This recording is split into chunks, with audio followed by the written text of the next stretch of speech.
Good morning, Algebra 1 class.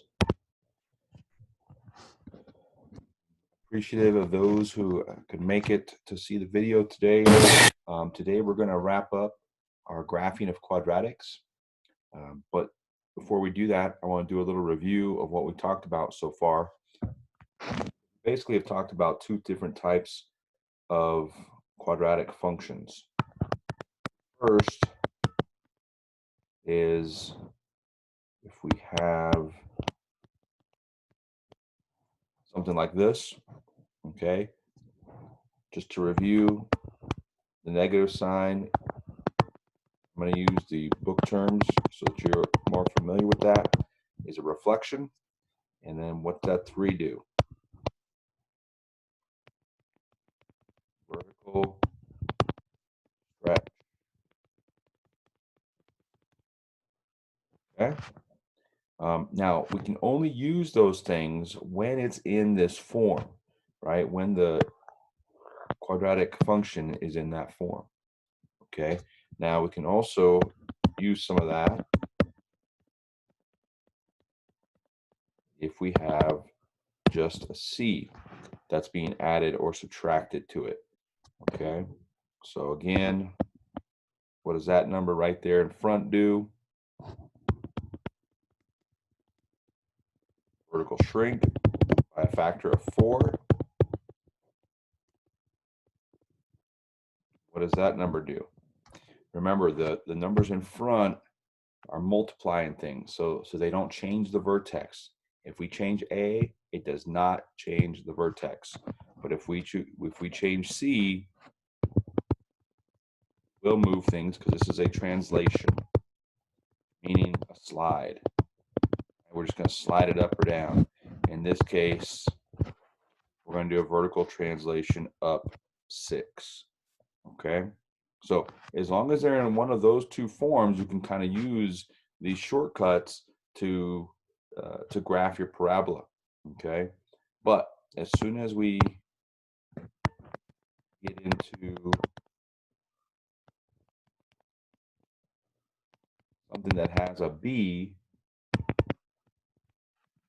okay, now things are different a little bit. Okay, yes, the 3 would still kind of make it skinnier, but we need to be able to find some other things, some other important characteristics, like the vertex,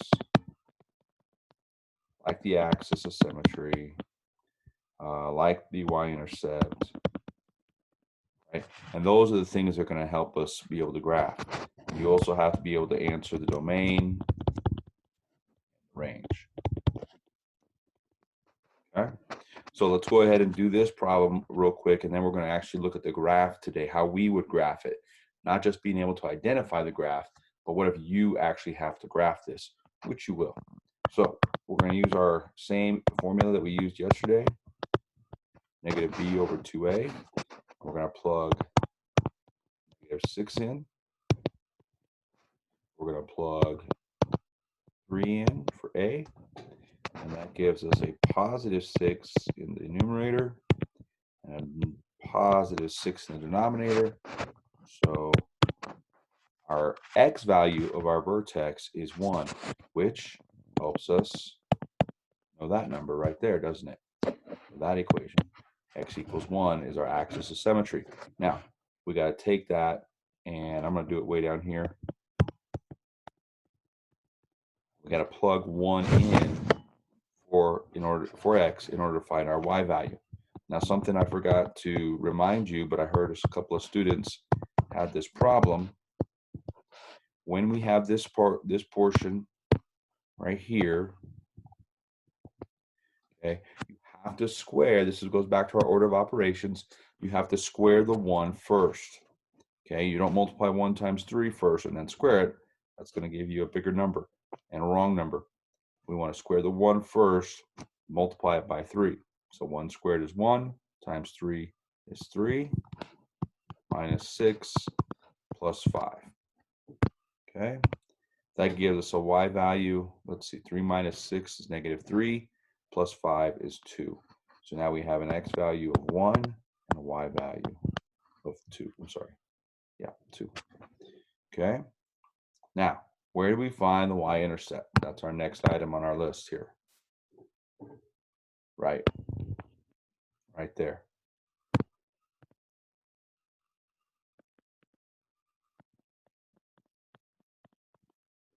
Okay, so that's my y-intercept. How about the domain? Right? Same as always. Now, before we do the range, let's go ahead and do the graph, and then maybe the graph will help us to see what the range will be. Okay, so we know we have our vertex. I'm going to do this in a different color.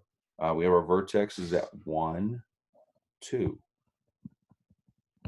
Okay, we know the axis of symmetry down vertically like this. Which way does this open? Does it open up or does it open down, right? Does it open up or does it open down, right? Because this one makes a U shape or up, right? And this is down. Well, A was positive, so it's got to open up. How does it open up? Okay, so here's the key to graphing this. Once you have your vertex, you want to look at your y-intercept, okay? Our y-intercept in this case is 0, 5, right here. Now, because it's a parabola, because we know that there's a mirror image here that we talked about in the first lesson, we know that if this is a point, if I go across that axis of symmetry, I'm going to have a point that's the same distance away from the axis of symmetry. Okay, so if 5 is a point, that's my y-intercept, I go across over here, I have another point. Now I can draw my parabola, right? And did it get skinnier? Yeah, because it had that 3 in front. So I'm going to go up through there, and I'm going to go up through there, and there's my parabola. Okay, now we still need to answer a couple of questions. One is the domain. Now looking at the domain, what do we know? Well, that point right there is going to be a minimum. My range is going to start there, and it's only going to go up, right? This graph is going up from that point. So we'd say y is greater than or equal to 2. Right? And what should that match with? That should match with the y value of my vertex.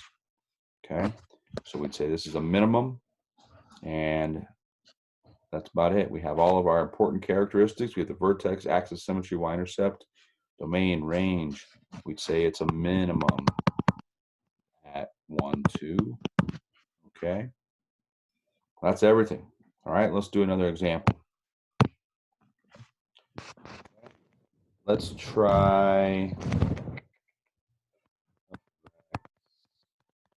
is equal, how about x squared minus 8x plus 7. Okay, so first thing we want to do, use our little formula here. Plug in b, plug in a. Remember, a is 1 if there's nothing in front of that, and for a, for leading coefficient. So now we get 8 over 2, which is 4. Plug that back in.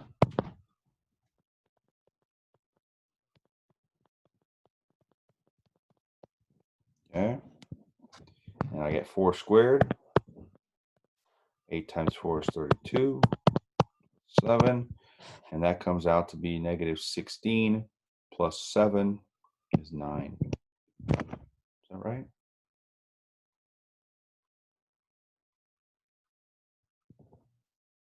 I feel like something didn't go right there. Oh, how about negative 9? There we go. So my vertex is at 4, negative 9. Okay. My axis of symmetry is at x equals 4. How about my y-intercept? I have that. Looks like 7. Let's put all that on the graph and let's see what it looks like. So 4, negative 9. Here's my my vertex way down here. We know it's going to open up because that was a positive number over there. Okay, I have another point. I have 0, 7, way up here. Okay, now my axis of symmetry is kind of important to draw. I want to go through 4. I need that because now I have this point over here at 7. I want to go across the same distance. So from here to here was 4 units. So I need to go across another 4 units over here to 8 and put a symmetry dot right over there. So this one's going to be kind of tough to draw because it's long, but this is the graph. It's going to start here. Oh, that missed just a little bit. There we go. Something like that. Okay. Now, it's not of great importance that your parabola look all that great. What is important is that you know exactly where that vertex is. You know where your axis of symmetry is. You know your y-intercept and the point that's symmetrical on the other side of the axis of symmetry. Okay, let's just practice this one more time. The domain. How about the range? Y is greater than or equal to -9. Okay, and that's it for that one. That's a good one. Okay, one last example. Let's do one where we are dealing with a negative. Okay, have f of x, g of x, or whatever equals -5x squared minus 10x.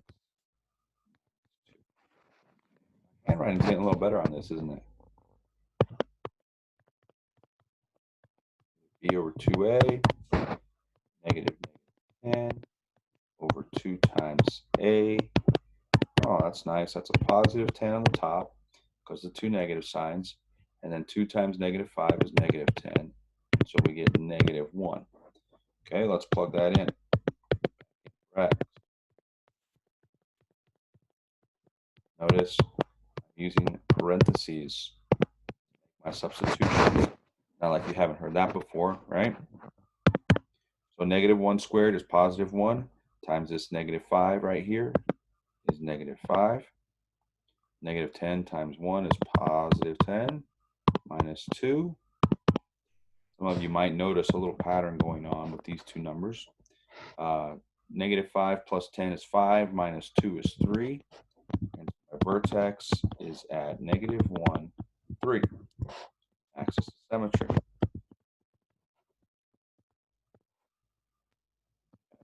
Equals -1, right?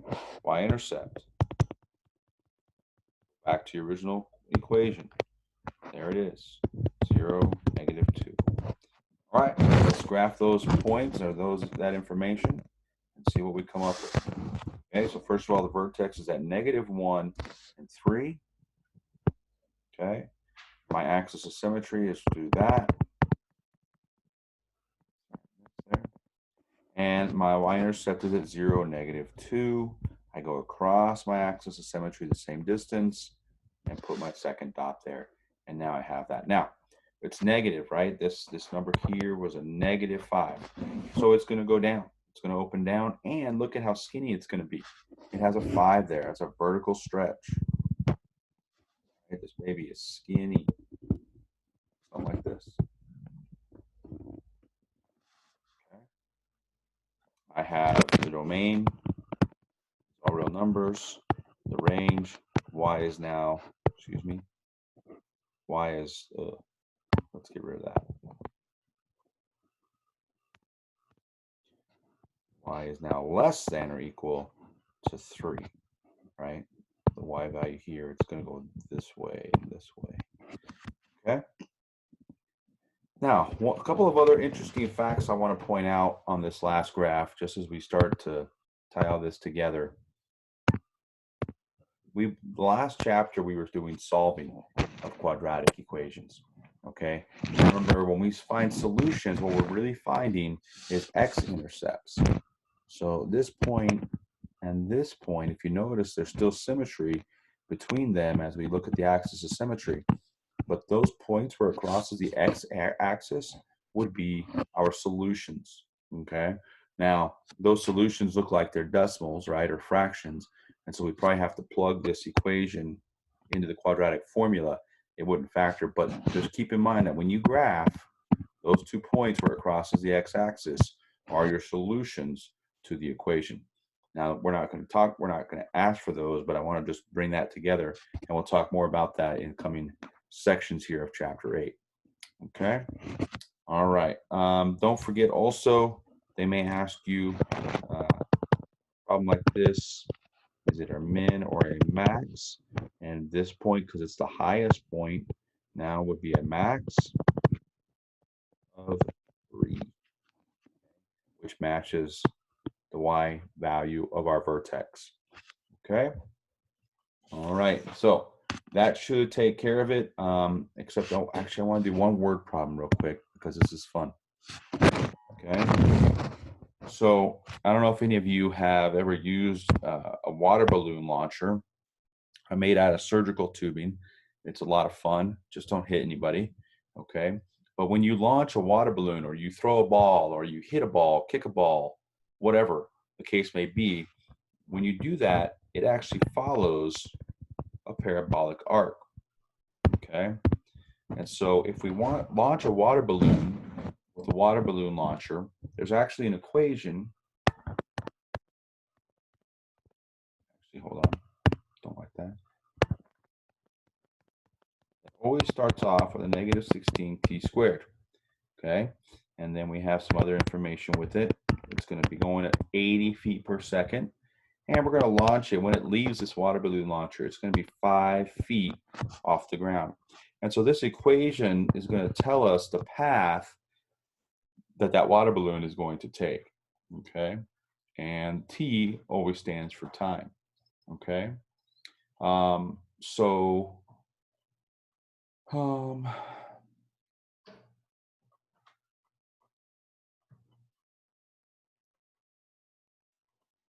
Let's find out how high this water balloon went. Okay, so if we're talking about the path of a water balloon, right, it might look something like this. How do we find the height that it went? Well, that sure looks a lot like the vertex. Okay, so when you have a problem like that, sorry, I didn't mean to do that.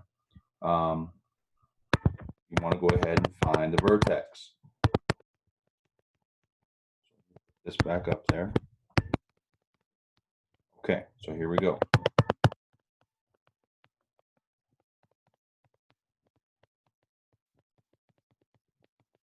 We're going to get a positive 80 over 32.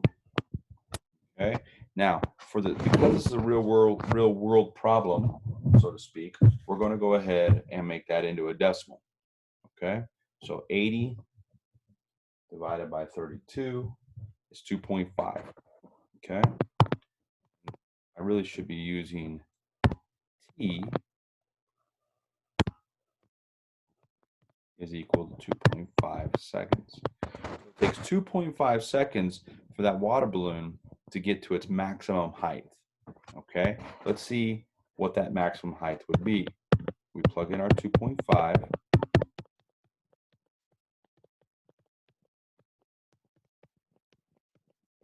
Now, on your homework, there is a calculator accessible. So you can use your calculator for this. Now remember, we got to do 2.5 squared first. Okay, this is 2.5 squared. Okay, then we multiply that by negative 16, and it comes out to be negative 100. Okay. 80 times 2.5 is 200 plus 5.